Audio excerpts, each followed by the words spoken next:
Postmortem டிப்ரெஷன்லேருந்து நான் எப்படி over come பண்ணி வந்தேன் எபிசோட் 4.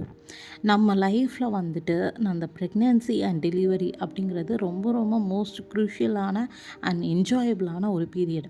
எந்த அளவுக்கு வந்து நம்மளுக்கு வந்து அம்மாவோட சப்போர்ட் வந்து அம்மாவோட டைம் அண்ட் எனர்ஜி வந்து நம்மளுக்கு எந்த அளவுக்கு வந்து முக்கியமோ அதே அளவுக்கு ஈக்குவலாக இன்னொருட பர்சனோட டைம், எஃபர்ட், எனர்ஜி எல்லாமே வந்து நம்மளுக்கு வந்து முக்கியம்.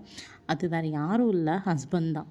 ஸோ எத்தனை பேர் இருந்தாலும் சரி, ஒரு ஊரே வந்து நம்மளை வந்து கேர் பண்ணிக்கிறதுக்கும் பிள்ளைய பார்த்துக்கிறதுக்கும் இருந்தாலும் நம்ம ஹஸ்பண்ட் நமக்கான அந்த நம்மளுக்கு கொடுக்குற அந்த கேர், அந்த டைம், அந்த எஃபோர்ட் வந்து எதுக்குமே வந்துட்டு ஈடாகாது.